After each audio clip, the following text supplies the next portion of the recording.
At ngayon guys, nandito tayo sa loob ng aking mini greenhouse dahil gusto ko kayong i-update bago ako umuwi. So, pumunta lang ako ngayon dito dahil nag-check ako ng aking mga gulay kung ano na yung hitsura nila. Umulan kasi kahapon and then mayroon ding ulan mamayang gabi.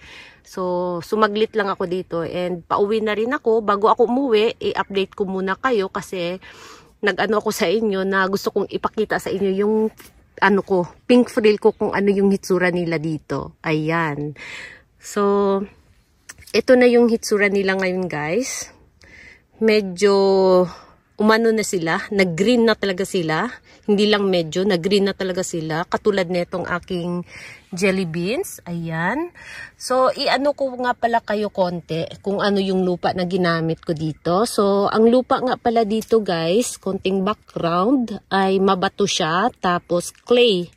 So, clay soil siya dito banda. So, hindi ako pwedeng magtanim ng mga dito, kamote dito banda. Kasi clay soil siya. Matigas siya. And mabato. So, ayun, mayroon ako diyang talong. First time kong magtanim ng talong dyan banda. Dati talaga hindi ako nagtatanim dyan kasi laging namamatay yung mga gulay ko dyan banda. Ayan, ngayon nilagyan ko, nagtry uli ako, baka okay na sila kasi last year naglagay ako dyan ng maraming rice hull. So, nilagyan ko rin ng rice hull dyan banda at tsaka dito. Ayan, sinabay ko sila. So, ayan, parang nag-experiment na rin ako sa gulay. Kasi maano talaga dito banda, yung dito, lupa. Mabato siya at matigas. Clay siya.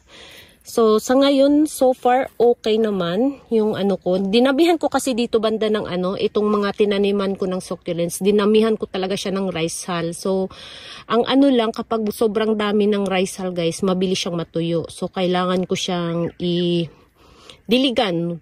Lalo na kapag growing season. Once a week, dinidiligan ko sila. Maliban lang dito sa gilid, lalo na umuulan, ayan, kahit nakasara siya, kasi nabasa doon sa labas, parang ina-absorb ng ng lupa dito papasok ang tubig. So hanggang diyan lang sila mabasa, ayan. Pero ito, mayroon kasi ito nilagay ko kaya hindi na makapasok ang tubig dito sa loob, ayan. Ayan, medyo maano siya, oh, ayan. So dinamihan ko siya ng rice hull dito. So ngayon ay tuyo siya, hindi naman siya matigas. Ayan. Okay lang. Kaya lang, na siya guys? Tuyo na siya. Ayan, tuyo na siya. So, kailangan ko siyang diligan once a week, lalo na kapag growing season. Pero kapag summer siguro, kasi medyo mag-slow down sila sa paglaki, titingnan ko na lang kung ilang beses silang pwedeng diligan. Depende sa hitsura nila. So, kapag growing season talaga, ay once a week ko silang dinidiligan dito dahil napakabilis nilang matuyo. Ayan. So, kung nakita ninyo, green na green at lumalaki na sila ngayon. Ayan. Ito si Stonecraft. Ayan. So, pinutol ko na nga pala to. Ayan, mayroon akong mga tinusok dyan. Ayan, ito, tinusok ko. So, pasensya na kayo kung marumi yung kamay ko kasi nga ako kasaglit doon sa bukid. Mayroon akong tinanim na kalabasa. So, marumi yung kamay ko, pasensya na.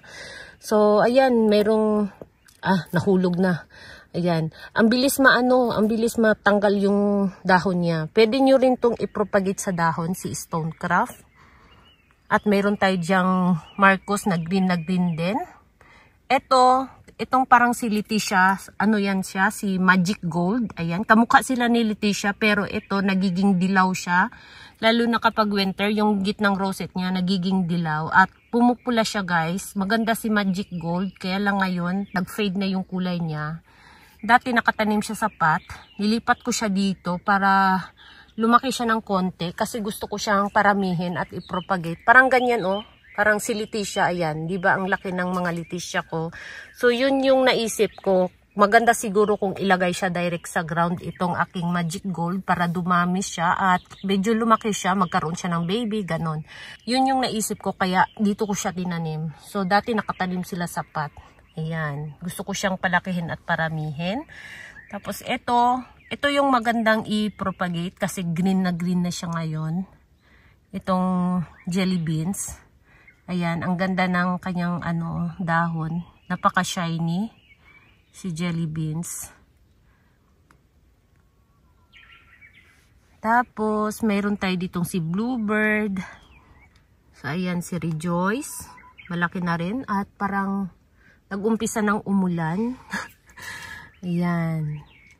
So, ito si Snow Bunny. Tapos, naglagay ako dito ng Monroe. Ayan, si Monroe. Kasi yung mother plant niya napakalaki na, nasa pot. So ito gusto ko rin siya makitang malaki dito. Ayan. Tapos meron tayo ditong si Pachyphytum compactum. Ito guys, oh, hindi pa siya kumupas, oh. Kumulay pa siya ng kumulay ngayon. Tapos malaki na siya. Si Dark Vader. Ayan. Malaki na siya. Napakatigas ng kanyang dahon. Tapos meron tayo ditong ito si Titubans yata to. Ayan. Ito naman si Robra. Ayan, mga Robra nandito, 4.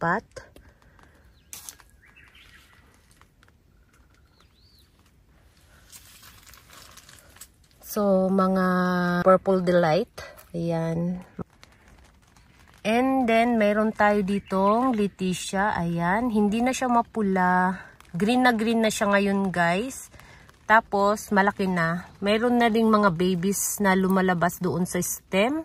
Etong dilaw dito ay si Magic Gold to. Kasama nito. Ayan yung nandoon na dalawa. So, ito rin si Magic Gold yan. So, ayan yung hitsura ng ating Leticia dito. Sana siya ngayong taon. Mas dumami siya. Kasi nung last year na Leticia ko na nasa bahay, direct din yun sa ground. Siya, dinumog ng mites pagdating ng summer. So, sana dito, hindi na dumugin ng mites dito. Ayan. So, revenge to guys. Ayan. Subok uli. Tapos, ito, yung sino ba to? Si California Sunset. Ayan.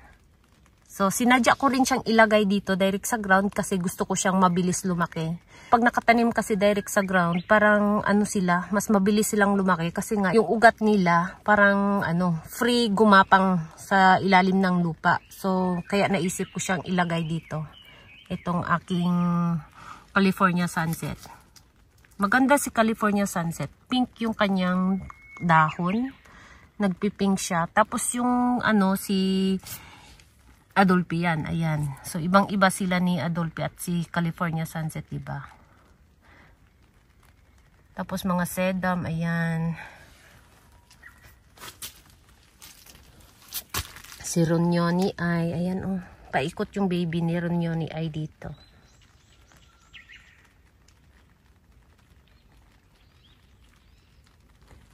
Tapos, ito yung pinaka-puno ng aking raindrops. So, hindi ko na tinanggal yung baby. Hinayaan ko na lang. So, tinanim ko dito. Ayan. Baka sakaling mas lumaki siya dito nang lumaki. Ayan. Si raindrops. So, yung baby, may dalawang baby. Ayan. So, hindi ko na tinanggal yung mga baby. So, nakadikit pa rin sila sa pinakapuno. Ayan. Ayan yung hinedcut ko. So, tapos ito mga Ellen. Ayan, mga Ellen yan.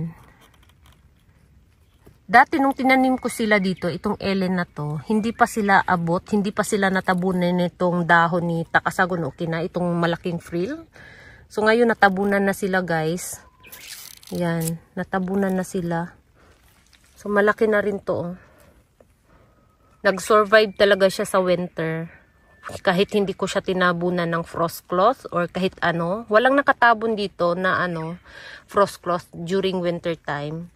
Dahil naisip ko na matira matibay. Kung alin yung matira, yun yung matigas sa winter time. So lahat sila walang na damage dito. Pero hindi ko sila diniligan during winter time. Hinayaan ko lang sila. So dry lang sila nung winter dito. Ayan. Kaya siguro nag-survive itong aking malaking frill. Ayan. Maliit pa siya nung nilagay ko dyan. Ngayon palaki na siya ng palaki.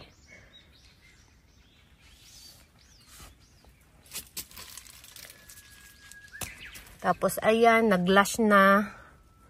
So kung nakita ninyo to nung in-upload ko noon, kung ano yung hitsura dito sa gilid, medyo hindi pa sila ganoon ka-lash. Ngayon ayan, kumakapal na sila, pati itong aking bronze. Yan, makapal na siya. Tapos, ito yung mga pink frill ko guys. Ayan, sobrang laki.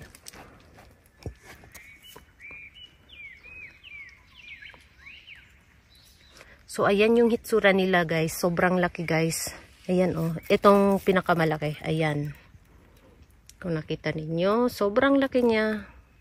Tapos itong dahon, pwede niyo nang i-propagate ito. Ito, magkakaroon to ng baby. So, ito lahat ay pinropagate ko lang sa dahon. Nakabili lang ako ng isang pink frill and then, nagkaroon siya ng bulaklak, na katulad nito. Pinropagate ko yung mga dahon niya sa ito, sa flower stalk. Pinropagate ko. So, ayan, dumami yung aking pink frill. So, sobrang laki niya. Ang dami ding mga bulaklak na naglabasan. Yan.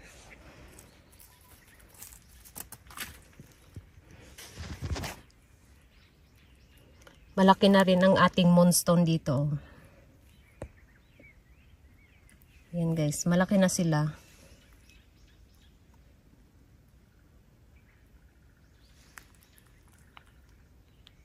Tapos ito ay si pink berry. Ayan, green na siya, hindi na siya pink.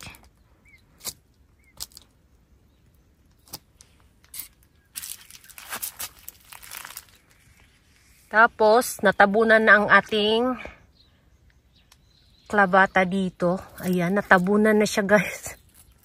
Grabe, sobrang laki. Natabunan na siya. Ayan, yung mga baby niya hindi na makalabas sa ilalim. Ayan, oh, makapal na si clavata. Yan. Ganyan na siya kakapal ngayon.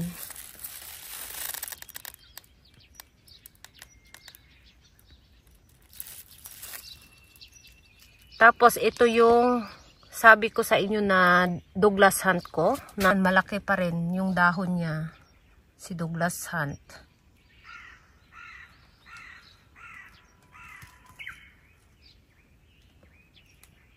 Tapos ito si pink frill din, oh, malaki din, oh. Ayan, sobrang laki din, guys. Ayan, tingnan niyo yung kamay ko. Ayan. So, sobrang laki din niya. Tapos ito mga Fred Ives. Ayan. Mga Fred Ives yan lahat dyan. Mayroon tayong namatay dito na titubans. Ayan, nag-stem rot siya. So, hinayaan ko na lang. So, itong mga titubans na to ay galing doon sa luma kong mini greenhouse. So, nilipat ko dito sila nakalagay. Ayan. Mga titubans. So, ito naman si Davy. Ayan, mga Davy. Meron din tayo ditong mapula pa na robra. Ayan. So, ayan yung hitsura nila ngayon dito, guys. Ayan, naglakihan na sila ngayon. So, dati hindi pa sila kita sa camera kapag ganito yung anggulo. Ngayon, kitang-kita nyo na lumalaki na talaga sila. Ayan.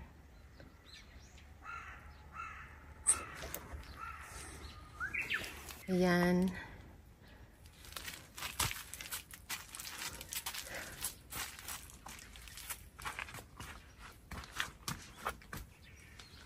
So, ayan. Kitang-kita na, diba? Yan, naglakihan na talaga sila. So, yun lang guys ang ating latest update for today. Na malaki na sila, lalo na yung pink frill ko doon na sobrang laki na. Ayan. So, maraming salamat at huwag kalimutang mag-subscribe, mag-like at mag-share. Thank you so much for watching and see you on my next video. Bye-bye!